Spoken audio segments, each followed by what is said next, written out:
Welcome to lunch hour debate. Operation విలీనం దిశగా Congress party అడుగులేస్తుంది. అటు శాసన మండలిలో ఇటు శాసనసభలో బీఆర్ఎస్ ఎల్పీని విలీనం చేసుకోవడమే లక్ష్యంగా ముందుకు పోతుంది. అయితే విలీనం అనేది చాలా దూరంగా కనిపిస్తుంది కాంగ్రెస్ పార్టీకి. అదంతా సాధ్యమయ్యే పరిస్థితులు అయితే కనిపించట్లేదు. అయినప్పటికీ రోజు రోజుకు అటు శాసనసభలో ఎమ్మెల్యేలు ఇటు శాసన మండలిలో ఎమ్మెల్సీలు చేరిపోతున్నారు. ఇప్పటికే అంటే శాసనసభలో 65 మంది అంటే కంటోన్మెంట్ ఉప ఎన్నికతో కలిపి 65 మంది ఎమ్మెల్యేల బలం కాంగ్రెస్ పార్టీకి ఉంది. 8 బీజేపీ, 7 ఎంఐఎం, 38 బీఆర్ఎస్ పార్టీకి బలం ఉంది. 1 సిపిఐ ఉంది. ఇది అధికారికంగా ఉంది. అయితే 6 ఎమ్మెల్యేలు ఇప్పటికే కాంగ్రెస్ పార్టీలో చేరిపోయారు. దాంతో కాంగ్రెస్ బలం 71కి చేరింది. ఇంకొక 26 మంది ఎమ్మెల్యేలు చేరితే కానీ విలీనం అనేది సాధ్యమయ్యే పరిస్థితి లేదు. కాబట్టి ఇంకా 23 మంది ఎమ్మెల్యేలు చేరాల్సిన 6 ఎమ్మెల్యేలు చేరారు కాబట్టి ఇంకా 19 మంది ఎమ్మెల్యేలు కనీసం చేరాల్సిన అవసరం ఉంది విలీనానికి. ఇక కౌన్సిల్ విషయానికి వస్తే కౌన్సిల్లో 40 స్థానాలకు 2 వేకెన్సీ ఉన్నాయి. గవర్నర్ కోట ఎమ్మెల్సీలు 2 కోర్టు కేసులో పెండింగ్లో పడిపోయాయి. దాంతో 38 మంది సభ్యుల బలంలో 29 మంది రైట్ నౌ 29 మంది బీఆర్ఎస్ పార్టీకి బలం ఉంది. కాంగ్రెస్ పార్టీకి కేవలం బల్మూరి వెంకట్ మనతో ఉన్నారు, ఇప్పుడు జాయిన్ అవుతున్నారు. బల్మూరి వెంకట్, మహేష్ కుమార్ గౌడ్, జీవన్ రెడ్డి ఇలా కలిపి కేవలం 4 ఎమ్మెల్యేలు మాత్రమే అధికారికంగా ఎమ్మెల్సీలు మాత్రమే శాసన మండలిలో ఉన్నారు. బీజేపీకి 1, ఇండిపెండెంట్ 2, ఎంఐఎం 2 ఉన్నారు. ఇందులో 6 ఎమ్మెల్సీలు నిన్ననే కాంగ్రెస్ పార్టీలో చేరిపోయారు. అంతకుముందే 2 ఎమ్మెల్సీలు కూచుకుల దామోదర్ రెడ్డి, అదేవిధంగా మరో ఎమ్మెల్సీ కూడా చేరిపోయారు, పట్నం మహేందర్ రెడ్డి. 2 గతంలో చేరారు. మొత్తానికి 8 మంది చేరినట్లయింది. ఆ రకంగా చూసుకున్నప్పుడు 20 సగానికంటే ఎక్కువగా సంఖ్యను చేరుకునేందుకు కాంగ్రెస్ పార్టీ దగ్గరైందని చెప్పొచ్చు. ఎందుకంటే ఇండిపెండెంట్లు 2 ఉన్నారు, ఎంఐఎం 2, వారికే మద్దతు ఇచ్చే అవకాశం ఉంది. వేకెన్సీగా ఉన్న 2 సీట్లు కూడా కాంగ్రెస్ పార్టీకే వచ్చే ఛాన్స్ ఉంది. ఈ రకంగా శాసన మండలిలో మాత్రం మెజారిటీ స్థానాల వైపు కాంగ్రెస్ పార్టీ అడుగులేస్తుంది. నిన్న చేరిన 6 ఎమ్మెల్యేలు నిన్నటి వరకు బీఆర్ఎస్ పార్టీలో ఎందుకున్నారు, ఇప్పుడు కాంగ్రెస్లో ఎందుకు చేరారు, వాళ్ళ చేరిక కారణం ఏంటి, ఎలాంటి హామీ కాంగ్రెస్ పార్టీ ఇవ్వలేదని చెప్తుంది. ఎలాంటి హామీ ఇవ్వకపోయినా ఎందుకు కాంగ్రెస్లో చేరుతున్నారంటే మా సొంత పార్టీ అంటుంది. అంటే 10 ఏళ్ళుగా అది సొంత పార్టీగా కనిపించని కాంగ్రెస్ ఎమ్మెల్సీలకు ఇప్పుడు సొంత పార్టీ ఎందుకు గుర్తొచ్చింది? అధికారంలోకి వచ్చింది కాబట్టి గుర్తొచ్చిందా ఏంటి? నిన్న భానుప్రసాద్, బసవరాజ్ సారయ్య ఇలాంటి వాళ్ళంతా కూడా 6 ఎమ్మెల్సీలు రేవంత్ రెడ్డి సమక్షంలో కాంగ్రెస్లో చేరిపోయారు. బసవరాజ్ సారయ్య ఎక్స్క్లూజివ్గా 10 టీవీతో మాట్లాడారు. ఆయన ఏమన్నారు ఒకసారి చూద్దాం, చూసిన తర్వాత డిబేట్లోకి వెళ్దాం. బీఆర్ఎస్ పార్టీకి వరుస మీద వరుస షాకులు జరుగుతున్నాయి. ఇప్పటివరకు ఎమ్మెల్యేలు చేరికలతో నేపథ్యంలో వాళ్ళ సడన్గా దాదాపు 6 మంది ఎమ్మెల్సీలు కూడా పార్టీ ఫిరాయించారు. 6 మంది ఎమ్మెల్సీలు నిన్న కాంగ్రెస్ పార్టీలో జాయిన్ కావడం జరిగింది. ఆ ఎమ్మెల్సీలలో ఒకరైన బసవరాజ్ సారయ్య మనతో ఉన్నారు. బసవరాజ్ సారయ్యతో మనం మాట్లాడదాం. సార్, మీరు బీఆర్ఎస్ నుంచి కాంగ్రెస్ పార్టీలో చేరారు. ప్రధానమైన కారణం అంటే ఏం చెప్తారు? కారణం అంటే ఏం లేదు.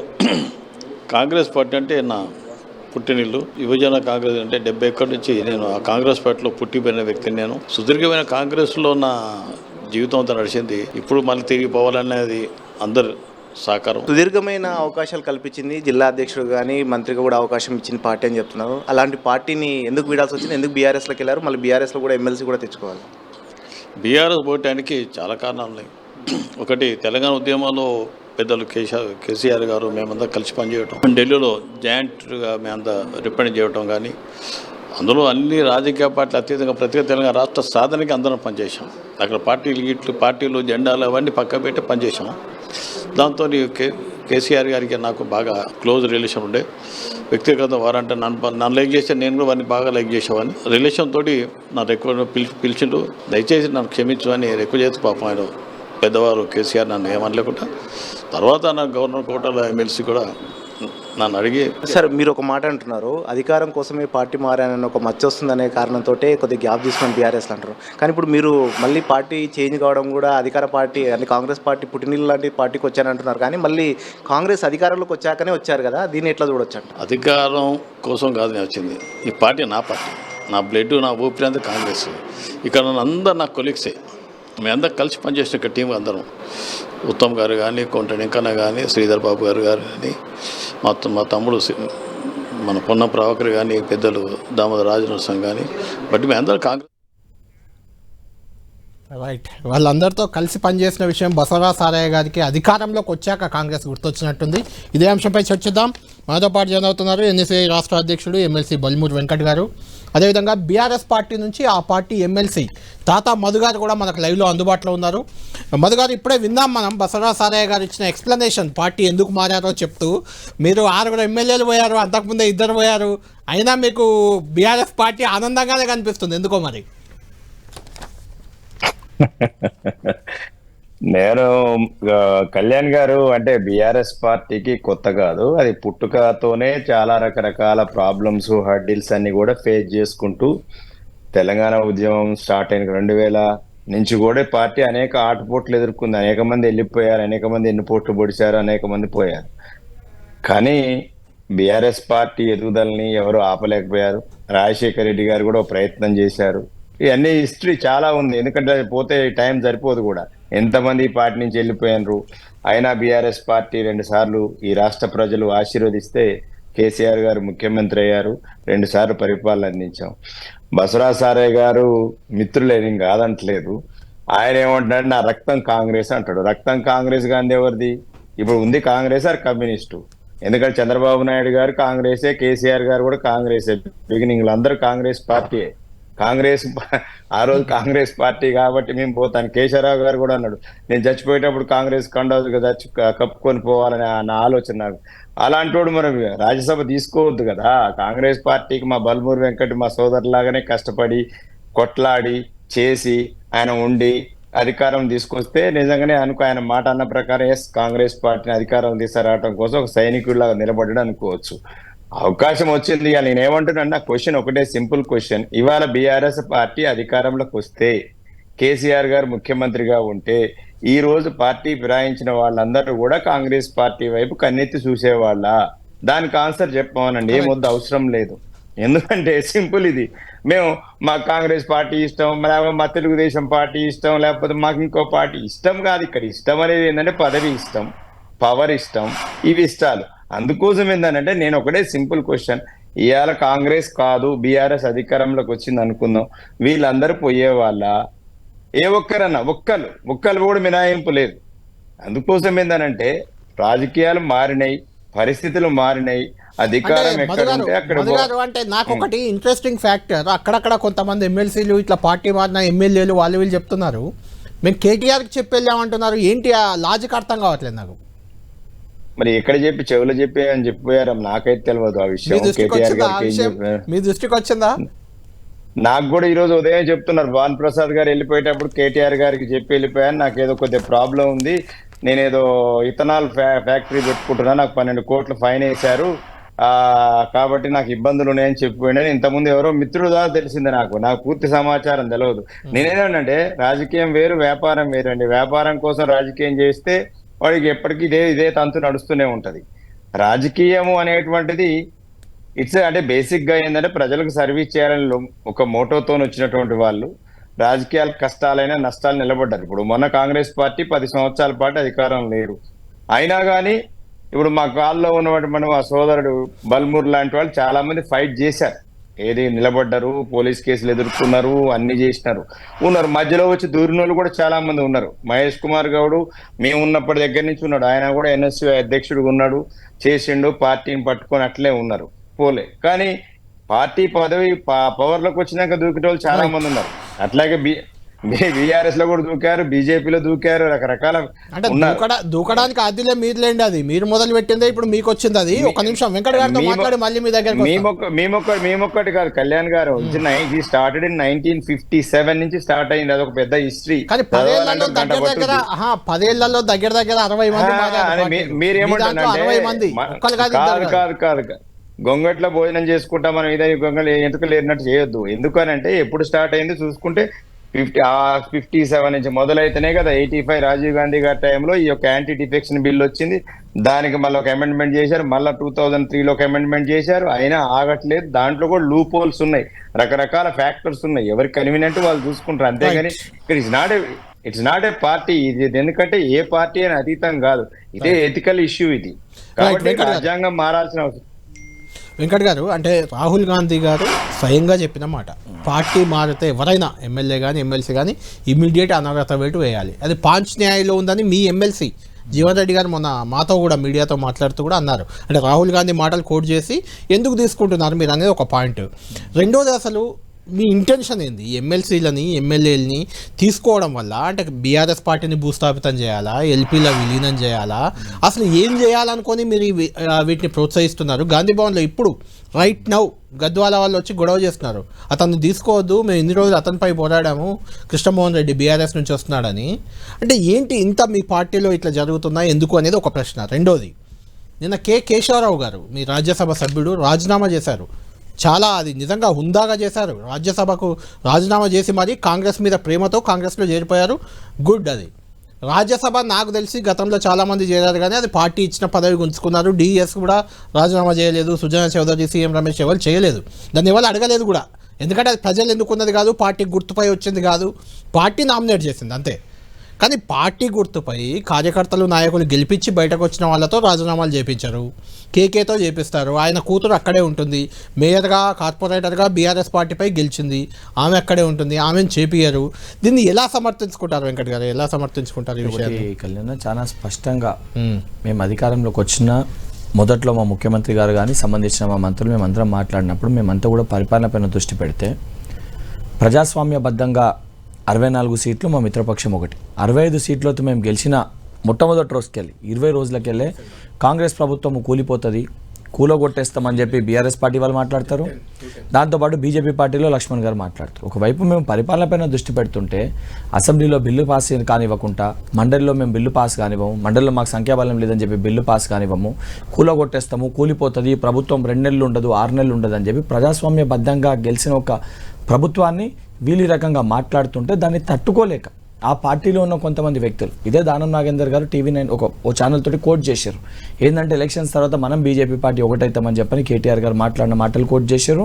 రంజిత్ రెడ్డి గారు కూడా మాట్లాడారు. బీఆర్ఎస్ పార్టీకి వెళ్ళి జాయిన్ అయ్యే మంది జాయిన్ కాకముందు అవుతున్న ఈ వాస్తవాలు బయటకు వచ్చినప్పుడు వాళ్ళు చెప్పిన పరిస్థితులు కూడా ఉన్నాయి. అంటే వారు పరిపాలించేదైతే ప్రజలకి మెరుగైన పరిపాలన అందించే రేవంత్ రెడ్డి గారు ఈ పరిపాలన జీర్ణించుకోలేక బీఆర్ఎస్ బీజేపీ ఇద్దరు ఒకటే లేదు, దీన్ని కూలగొట్టేస్తామన్నప్పుడు స్వచ్ఛందంగా మెరుగైన పరిపాలనకి ప్రజలకి మంచి పరిపాలన ఉండాలి, కాంగ్రెస్ ప్రభుత్వం ఏదైతే సంబంధించి 5 సంవత్సరాలు ఉండాలి, ఏదైతే ఇచ్చిన ఆ స్కీమ్లు ప్రజలకి చేకూర్చాలని చెప్పి ప్రజల సంక్షేమం ఆలోచించి వీళ్ళు కాంగ్రెస్ పార్టీలో చేరుతారు తప్ప ఎక్కడ కూడా గతంకి ఇప్పటికి తేడా చెప్తారు. గతంలో ఏసీబీ రేడ్లో లేదా భయభ్రాంతిలో గురి చేసి మేము ఏ ఎమ్మెల్యేలని కూడా ఎమ్మెల్సీలని కూడా పార్టీలో చేర్చుకోవట్లేము. గతంలో చాలా స్పష్టంగా కేసీఆర్ గారు, ఈవెన్ కేసీఆర్ గారు పార్టీలో ఉన్న వ్యక్తులు కానీ పార్టీలో చేర్చుకుంటున్నప్పుడు ఏసీబో ఏదో రేడ్లు అవుతుంటే రేడ్లు అయినాక ఒక 3 రోజుల తర్వాత ఆ వ్యక్తులు వాళ్ళ పార్టీలో చేరిన పరిస్థితి. గతంలో ప్రతి ఇన్సిడెంట్ చెక్ చేసుకోండి. గతంలో ఇదే ఫస్ట్ టీఆర్ఎస్ షబ్బీర్ అలీ గారు ఆ టైంలో ఏదైతే సిఎల్పి ఏదైతే మండలి విలీనం కానివ్వండి, ఏదైతే ఎమ్మెల్యేల విలీనం కానివ్వండి, అండ్ తీసుకొని ఇంకోటి చాలా స్పష్టంగా మేము తీసుకున్న ఎవరు కూడా మంత్రివర్గంలో మంత్రులు ఇవ్వమని చెప్పి చాలా స్పష్టంగా మా ముఖ్యమంత్రి గారు చెప్పారు. వాళ్ళు అక్కడ ఎమ్మెల్యేలే, ఇక్కడ ఎమ్మెల్యేలే, పదవుల కోసం కాదు పవర్ కోసం చెప్తున్నా, మీకు అదే చెప్తున్నా. గతంలో వాళ్ళు తీసుకొని వాళ్ళు మంత్రులను చేశారు అండ్ మేము ఆ స్పష్టత కూడా ఇచ్చినాం. ఇంకోటి ఇక్కడ మీరు అన్నారు ఏది కార్యకర్తలు కొంతమంది ఇంకో క్వశ్చన్ కూడా మీరు నన్ను అడిగారు, కొంతమంది ధర్నా చేస్తుంది. 100% ఏదైతే ప్రజల సంక్షేమం కోసం ప్రజలకి మెరుగైన పరిపాలన అందించినప్పుడు కొంతమందికి నష్టం జరుగుతుంది, కొంతమందికి నష్టం జరుగుతుంది. కాబట్టి నామినేటెడ్ పదవులు కానీ రేపు పొద్దున టికెట్ల కేటాయింపులో కానీ 100% కాంగ్రెస్ పార్టీ కోసం కష్టపడ్డ వాళ్ళకి పదవులు ఇస్తారు. దానికి నిదర్శనం ఏముందున్న బల్మూరు వెంకట్ ఎమ్మెల్సీగా ఉన్నారు. వెంకట్ గారు మీరు చెప్పిన దానికి కేసీఆర్ చెప్పిన దానికి ఎలాంటి తేడా లేదు. ఎందుకంటే ఓటుకు నోటు చెప్పిన తర్వాత మీకు అర్థమవుద్ది.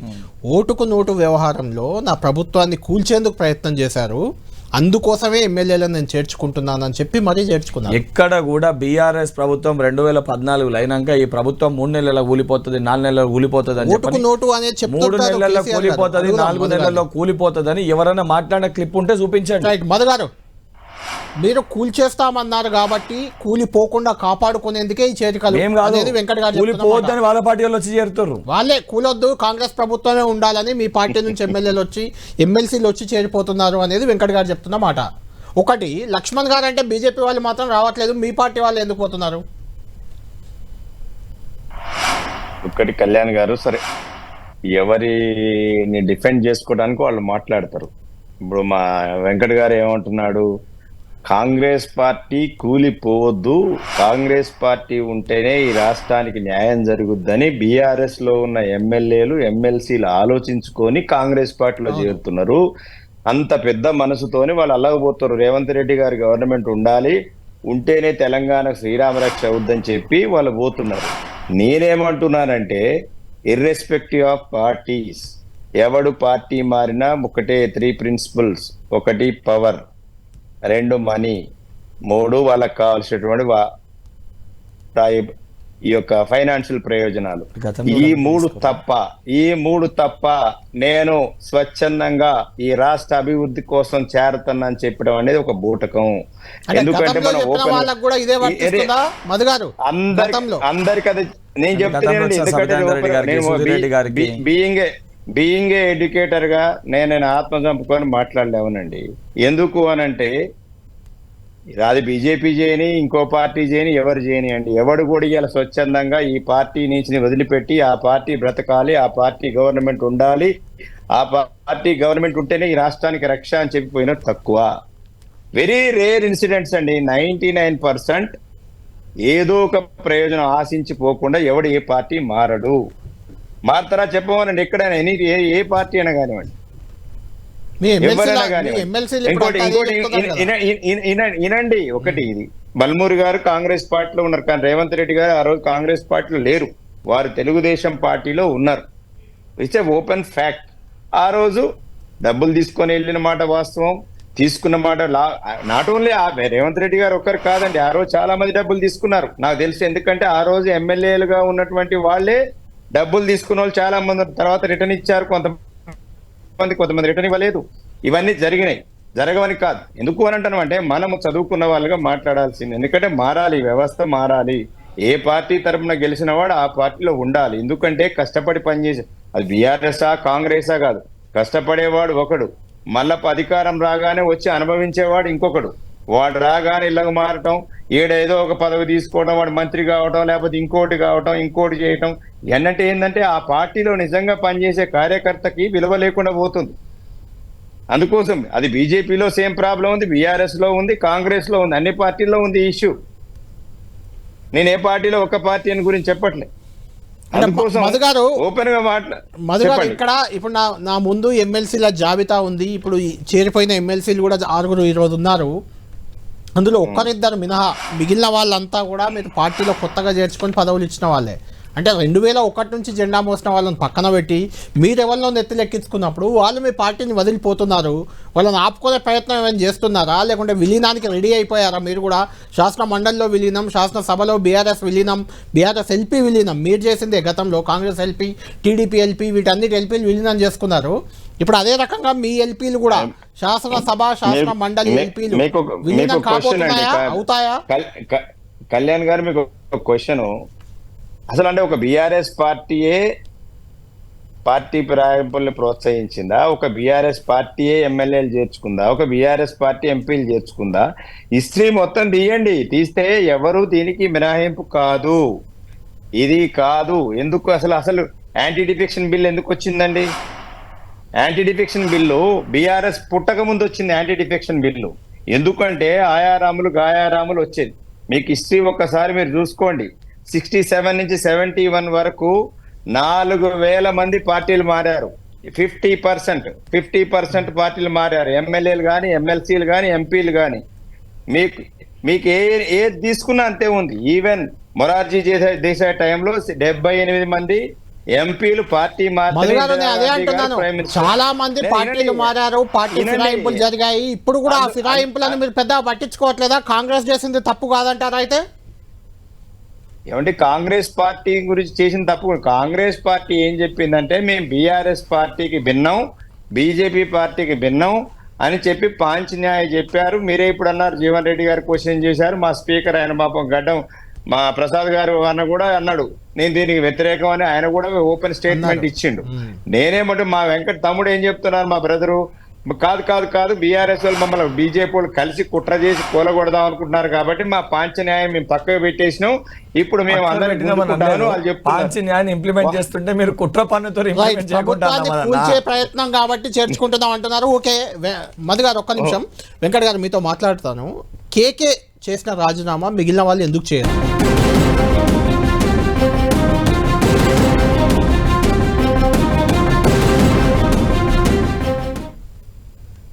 వెంకట్ గారు ఇంతకుముందు మనం మాట్లాడుకుంటున్నట్లు పార్టీ మారా కాబట్టి రాజీనామా చేశాను కేకే నిన్న రాజీనామా కూడా ఇచ్చేశారు రాజ్యసభ సభ్యత్వానికి. అయితే దానిపై విమర్శలు ఉన్నాయనుకోండి, మళ్ళీ రాజ్యసభ ఇవ్వడానికి మెజార్టీ ఉంది కాబట్టి మళ్ళీ వస్తుంది కాబట్టి చేశారు, రకరకాల వాటెవర్. అయితే మేయర్గా ఉన్న ఆమె కూతురు చేయలేదు, కేకే కూతురు చేయలేదు, ఇప్పుడు ఎమ్మెల్సీలు మొన్నటి ఎమ్మెల్యేలు చేయలేదు. అంటే వాళ్ళతో కూడా ఏమైనా చేపించి కేకే లాగా నైతిక బాధ్యతగా లేకుంటే నిజాయితీగా ఉండే రకంగా కేకేను ఆదర్శంగా తీసుకొని వాళ్ళతో కూడా రాజీనామాలు చేపించే ఆలోచన ఏమైనా ఉందా? వాళ్ళతోటి రాజీనామా చేయించే నిర్ణయం తీసుకోవాల్సింది ఏదైతే మారిన వాళ్ళు నిర్ణయం తీసుకుంటారు. వాళ్ళు ఏ రకంగా చేరారో వాళ్ళు చెప్పాల్సింది వాళ్ళు అడ్రస్ చేస్తారు. కానీ నేను చెప్పేది ఏదైతుందో చాలా స్పష్టంగా చాలా క్లియర్గా దేనికి చేర్చుకుంటున్నామో చెప్పినాం, వాళ్ళు దేనికోసం చేరుతారో చెప్పినాం. అండ్ కేకే గారు ఎందుకు రాజీనామా చేశారో వారు మీకు ఆల్రెడీ ప్రెస్లో చాలా స్పష్టంగా వారు చెప్పడం జరిగింది. అంటే ఒకటి వెంకట్ గారు మీరు అడిగిన దానికి అంటే మీరు ఏం చెప్తున్నారంటే ప్రభుత్వాన్ని కూల్చేస్తా అన్నారు కాబట్టి తీసుకుంటున్నాం అని చెప్తున్నారు. తీసుకుంటలేము, వాళ్ళు వస్తున్నారు కూల్చొద్దని. తీసుకుంటున్న దానికి వస్తున్న దానికి డిఫరెన్స్ ఉంది. ఓకే వస్తున్నారు అంటే ప్రభుత్వాన్ని కూల్చాలంటే మీ పార్టీ నుంచి కొంతమంది పోవాలి, అలాంటి భయం ఏమైనా ఉందా మీకు పోతారని? భయపడేది ఉంటే అంత స్పష్టంగా ఎందుకు తీసుకుంటున్నారు? కూలుద్దాన్ని భయంతోనే తీసుకుంటున్నాం అన్నారు కదా. నిజంగా బీఆర్ఎస్ పార్టీ లెక్క పక్క పార్టీకి వెళ్ళి తీసుకొని మంత్రివర్గంలో కొంతమందిని ఆపి వాళ్ళకి మంత్రులు కేటాయిస్తామని చెప్తే మీరు అన్నట్టు ఆ డౌట్ కరెక్ట్ అవుతుంది. చాలా స్పష్టంగా ఎవరు చేరినా మా ముఖ్యమంత్రి గారు పక్క కాంగ్రెస్ పార్టీ గుర్తుపైన గెలిచిన వాళ్ళకి తప్ప అసలు మంత్రివర్గంలో వేరే వాళ్ళకి చోటు ఇవ్వమని అంత స్పష్టంగా చెప్పారు. అంటే మీ అంత సంపూర్ణ స్పష్టత ఉంది. పోచారం గారికి ఇట్లేదా అంటున్నా, ఇస్తే మాట్లాడరు అన్న, ఇయ్యకముందే మీరే నిర్ణయానికి వచ్చేస్తే ఎట్లా మనన్నా? అంత స్పష్టంగా చెప్పారు, వచ్చింది ఆల్రెడీ ఇన్ఫర్మేషన్ ఉంది ఆల్రెడీ. మదన్ అంత స్పష్టంగా చెప్తున్నా కదా ముఖ్యమంత్రి గారు. ముఖ్యమంత్రి రేవంత్ రెడ్డి గారు అయితే చెప్పారు కానీ మీ పార్టీకి ఒక అధిష్టానం ఉంటుంది, వాళ్ళ నిర్ణయం ఫైనల్ అనుకోండి. ఒక విషయం, మా ముఖ్యమంత్రి గారు అధిష్టానం ఏదైతే చెప్పిందో దాన్ని ఎవరు మాట్లాడినరేమో ఎందుకు అనుకోవద్దు, చెప్పారు కదా. ఇప్పుడు ముఖ్యమంత్రి గారు చెప్పినప్పుడు అధికారికంగానే చెప్పారు కదా, ప్రెస్ లోనే చెప్పారు కదా. సో 100% పార్టీ సింబల్ పైన గెలిచిన వాళ్ళకి మంత్రులు ఇస్తారు. వాళ్ళు అక్కడ ఎమ్మెల్యేలే ఇక్కడ ఎమ్మెల్యేలే. మేమేం వాళ్ళకి పిలిచాం కొత్తగా పదవిలో లీకేజ్ ఇస్తే మీరు అన్న ఆన్సర్కి నేను చెప్తాను. ఇంకోటి, పార్టీలో ఎవరు చేరినా కూడా మీరు ఇప్పటివరకు పార్టీలు ఇచ్చిన నామినేటెడ్ పదవులు అన్నీ కూడా బీఆర్ఎస్ పార్టీ లెక్క చేర్చుకొని ఎవరికి పోస్టులు ఎక్స్టెన్షన్లు ఎప్పటివరకు ఇవ్వలేదు. బీఆర్ఎస్ పార్టీలు చేర్చుకున్నాయన మీ సికింద్రాబాద్ ఎంపీ అభ్యర్థి అయ్యాడు కదా. ఏమంటున్నా నామినేటెడ్ పదవులు మీకు ఏం చెప్పిన నామినేటెడ్ పదవుల నుంచి నేను అడుగుతుంది బీఆర్ఎస్ ఎమ్మెల్యేని ప్రజాక్షేత్రంలో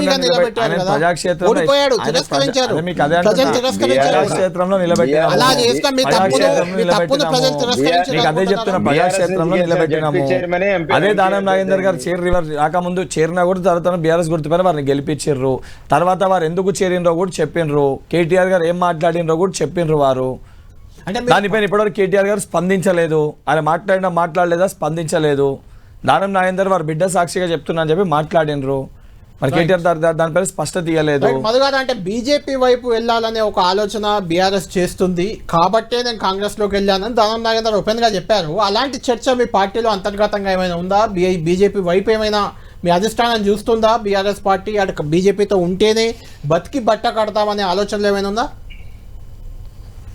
నేను దానం నాగేందర్ గారి గురించి ఎక్కువ మాట్లాడదలుచుకోలేదు కళ్యాణ్ గారు, ఎందుకంటే ఆయన గురించి అందరికీ తెలుసు. ఆయన రాజశేఖర రెడ్డి గారు, చంద్రబాబు నాయుడు గారు అప్పుడు తెలుగుదేశం టికెట్ ఇచ్చి గెలిచినాక కనీసం ఏమంటారు పురిటిన ప్రసవ వేదన అది జారక ముందే మళ్ళీ నెక్స్ట్ డే కాంగ్రెస్ పార్టీలో చేరిండు, ఏడొచ్చి చేరిండు. ఇంకెవరి గురించి మాట్లాడమంటే నేను మాట్లాడితే నా టైము స్పెండ్ చేస్తే ఇబ్బంది, కానీ నా దానం గారి గురించి నేను మాట్లాడదలుచుకోలేదు ఈ కాల్లో.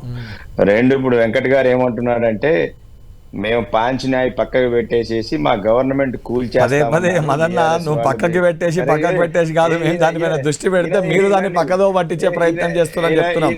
మా స్కీమ్స్ మేము కట్టుబడి ఉన్నాం మదన్న. మీరు ఎన్ని చేసినా ఎన్ని ఆపే ప్రయత్నం చేసినా ప్రజలకు ఇస్తాన్న స్కీమ్స్ మేము ఇస్తాము. మీ లెక్క దళితుని ముఖ్యమంత్రి చేస్తా అని చెప్పి గడిలో రాజుని తీసుకొని డైరెక్ట్ ముఖ్యమంత్రి కాలే. అసలు ఒక విధానాలు అయితేలేమన్నా నేనల్లే మన కొలీగ్ మన జీవన్ రెడ్డి గారు మన కొలీగే అన్నారు. మీకు అదే చెప్తున్నా మదన్న, మేము ఇచ్చిన స్కీమ్స్ కి మేము కట్టుబడి రాహుల్ గాంధీ రేవంత్ రెడ్డి పోతున్నాడు. మీకు అదే చెప్తున్నా కళ్యాణ్ అన్న. నేను మీకు అడిగి ఎందుకు జాయిన్ అవుతారు ఏంటంటే స్పష్టత ఇచ్చిన మీరు చెప్పారు. జీవన్ రెడ్డి గారు కూడా మీ జిల్లానే మీ ఎమ్మెల్సీఏ. ఈ ప్రజాస్వామ్యం వ్యక్తిగత అభిప్రాయం వారికి చెప్పే ఒక అవకాశం ఉంటది. జీవన్ రెడ్డి గారు వారి అభిప్రాయం వారు రాహుల్ గాంధీ చెప్పారు. అభిప్రాయం చెప్పారు ఆయన. వారు చెప్పారు జీవన్ రెడ్డి గారి అభిప్రాయం కాదు, రాహుల్ గాంధీ గారు చెప్పారు అభిప్రాయం. అని చెప్పి జీవన్ రెడ్డి గారు ఇక్కడ మాట్లాడినరు. కానీ ఇక్కడ పరిస్థితులు చాలా భిన్నంగా ఉన్నాయి. ఏ రాష్ట్రంలో కూడా ప్రభుత్వం ఏర్పడినాక ప్రజాస్వామ్యబద్ధంగా ఏదో మెంబర్స్ ఉన్నాక స్కీమ్స్ ఇంప్లిమెంట్ చేస్తుంటే కూలగొడతాము, సంవత్సరం పాంచ్ ఉండదు, న్యాయాన్ని నెల పెట్టి కింద ఉండదు. టర్మ్స్ అండ్ మీకు కండిషన్స్ అదే కింద చెప్తున్నా. ఏమన్నా పెట్టారా? ఏం లేదు కదా అది. పాయింట్స్ ఇంప్లిమెంట్ చేయకపోతే నువ్వు అనాలన్నా, ఎక్కడ ఇంప్లిమెంట్ చేయకపోతే అనాలి. అదే కదా, అనర్హత వేటు ఇమ్మీడియట్ పడాలన్నదే కదా. పాంచ్ న్యాయం అంటే చేరగానే అనర్హత వేటు. మీకు అదే చెప్తున్నా, చాలా కళ్యాణ్ గారు, స్పష్టంగా ఏదైతే ఉందో సమయం ఉంది కదా, ఎందుకు తొందరపడుతున్నారు? అనర్హత వేటు వేస్తారట, సమయం ఉందంటున్నారు. ఎందుకు చూద్దాం. తొందరపడుతున్నారు? కాదు కాదు నాకు ఒక్క నిమిషం టైం ఇస్తే నేను మాట్లాడతా, మీరు మాట్లాడండి. చెప్పండి మధు గారు చెప్పండి. నేనేమంటున్నానంటే కాంగ్రెస్ పార్టీ ఎన్నికల మేనిఫెస్టోలో క్లియర్ గా మేము పాంచ్ న్యాయ కట్టుబడి ఉంటాము అని చెప్పింది. సరే ఓకే, వాళ్ళ మేనిఫెస్టో చెప్పారు. ఇప్పుడు ఏమంటున్నారంటే బీజేపీ ఓడును బీఆర్ఎస్ వాళ్ళు కుట్రవన్నీ మా ప్రభుత్వాన్ని కూలగొడతామని అటు లక్ష్మణో ఎవరో స్టేట్మెంట్లు ఇచ్చారు. కాబట్టి ఇప్పుడు మా ప్రభుత్వం పడిపోద్ది అనే భయంతోనే మేము వీళ్ళందరినీ తీసేసుకుంటున్నామని ఒక మాట చెప్తున్నారు. ఇంకొకటేమో కాదు కాంగ్రెస్ పార్టీ కూలిపోవద్దని చెప్పి బీఆర్ఎస్ లో ఉన్నటువంటి చాలా గొప్ప మేధావులు పెద్దలు బాగా ఆలోచించి తెలంగాణ గురించి బాగా ఉండాలి, ఈ కాంగ్రెస్ ఉంటేనే డెవలప్ అయిద్దని చెప్పి ఇప్పుడు జాయిన్ అయిన 6 అంతకుముందు జాయిన్ అయిన 6 వీళ్ళందరూ ఆలోచించి రేవంత్ రెడ్డి గారి గవర్నమెంట్ కలకాలం ఉంటే బాగుంటది, తెలంగాణ బ్రహ్మాండంగా డెవలప్ అవుతుందని జాయిన్ అవుతారని మా సోదరులు ఎమ్మెల్సీ వెంకట్ గారు చెప్తున్నారు. నేనేమంటున్నానంటే మీరు ఇటు పాంచనాయకు కట్టుబడరు, ఆ వచ్చినోళ్ళు మీతో ఉండరు, రేపు గ్యారంటీగా మీతో పాటే ఉంటారు, మీతో పాటే సేల్ చేస్తారని మీకు నమ్మకం ఉందా? ఇప్పుడు ఇది మాట్లాడేది మదన్ నువ్వు ఇండివిజువల్గా మాట్లాడితే బాగుంటుంది. బహుశా మీరు బీఆర్ఎస్ పార్టీలో ఉండి ఇవన్నీ గతంలో చేసి మీరు ఈరోజు ఈ మాటలు మాట్లాడుతుంటే హాస్యాస్పదంగా ఉందన్న. మరి మీరు చేర్చుకున్న వాళ్ళందరూ మీతో ఉన్నారా లేదా, రేపోతే ఇప్పుడు ఉన్నోళ్ళు మీతో ఉంటారో లేదో ఫస్ట్ దానిపైన స్పష్టత ఇవ్వరు. ఇప్పుడు ఉన్నోళ్ళు ఎవరెవరు ఉంటారో ఎవరెవరు పోతారో ఫస్ట్ దానికైనా స్పష్టత ఉందా?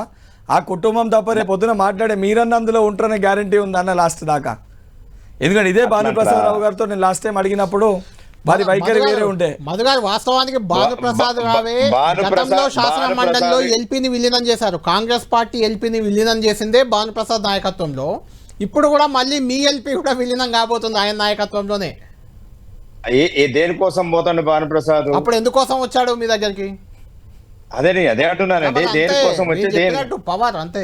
అందుకోసం నేను క్లియర్ గా చెప్పాను, 3 అంశాలు చెప్పాను. ఆ 3 అంశాలు తప్ప ఏది లేదు. ఏ రాజకీయాలైనా కాంగ్రెస్ అయినా బీఆర్ఎస్ అయినా అట్లాగే బీజేపీ అంటే ఏంటి మధు గారు చెప్పిన ప్రకారం ఆ 3 అంశాల కోసం పోయే వాళ్ళు పోతారు, మేము ఏం చేయలేమని బీఆర్ఎస్ చేతులు ఎత్తేసినట్టేనా? ఇక మీ చేతులు ఎత్తేయటం గురించి కాదండి, క్లియర్ గా మా నాయకుడు చెప్పాడు, మీకు పోయేవాడు పొమ్మని చెప్పాం.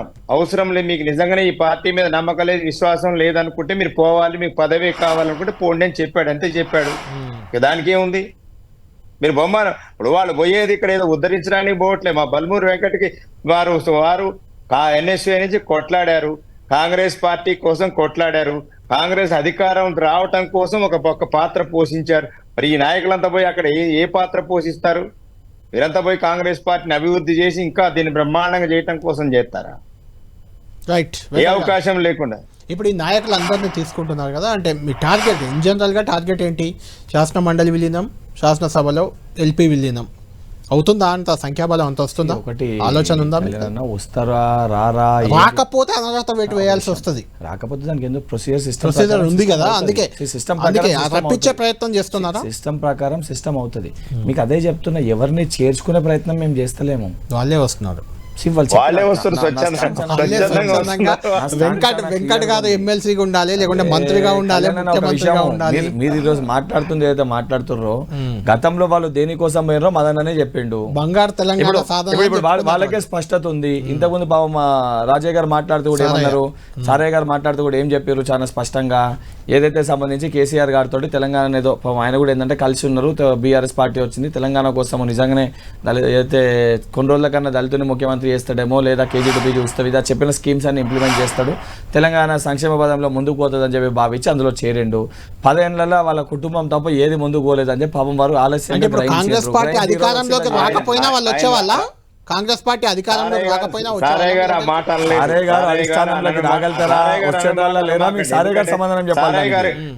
గారి గురించి నాకు పూర్తిగా తెలుసు. సారయ్య గారికి ఉన్నటువంటి రిలేషన్ కాంగ్రెస్ పార్టీలో ఎవరితో లింక్ ఉంది. సారయ్య గారి మీద మనం బండేయద్దు, అపవాదం వేయద్దు. ఇది ఎవరిపైన మిగతా బండ వాళ్ళ అపాధ గురించి ఇస్తలేరన్నా నాకున్న ఒపీనియన్ నేను చెప్తున్నా మీరు కాదు మీకు పార్టీ మారినాక కూడా మీకు ప్రేమ ఏది మీరు అంతా మీరు ప్రొటెక్ట్ చేస్తున్నారు. నేను అట్లా అంటలే, నేను సారే గారిని కోట్ చేసి ఉంటే సారే గారిని కోట్ చేసి చెప్తానే నేను. అంటే మీరు పార్టీ మారిన వాళ్ళని కూడా ప్రేమిస్తున్నారంటే ఏమైనా కోట్లుగా పంపుతున్నారా అని ఒక అనుమానం వాళ్ళకి కూడా వస్తుంది మరి ఇప్పుడు. పార్టీ నేను అట్లే పార్టీ మారితే బూతులు తిట్టాలని నేను అంటలేదు, ఎందుకంటే బూతులు తిట్టమంటలేదు. నేను ఏమన్నా సారే గారు పాప మరి ఒపీనియన్ ఉందేమో అని చెప్పిన నేను. సారే గారు అన్నారని చెప్పలే కదా మదన్న. సారే గారు కేసీఆర్ గారి కుటుంబాన్ని ఒక్కడు ఈ రోజు అండు, రేపు ఎల్లుండి ఎప్పుడు కూడా ఒక మాట అనడు. ఒకవేళ మీరు అనిపించినా ఆయన అండు, నేను అంతవరకు గ్యారంటీ ఇస్తున్నా. రైట్, థ్యాంక్ యూ మధు గారు, థ్యాంక్ యూ వెంకట్ గారు. మొత్తానికి పార్టీ ఫిరాయింపులు అనేవి, ఆపరేషన్ విలీనం అనేది ఎక్కడి వరకు వెళ్తుంది అనేది చూడాలి. అటు శాసనసభలో శాసన మండలిలో మెజారిటీ ఆల్రెడీ కాంగ్రెస్ పార్టీకి ఆల్మోస్ట్ వచ్చేసింది. అయినా కూడా ఇంకా చేరికలు, విలీన ప్రక్రియ అనేది ముందుకు తీసుకెళ్తారా రేవంత్ రెడ్డి గారు, ఇక్కడికి ఆపేస్తారా, ఏం జరగబోతుంది తెలంగాణ రాజకీయాల్లో అనేది మనం వేచి చూడాలి. ఇది లంచ్ అవర్ డిబేట్.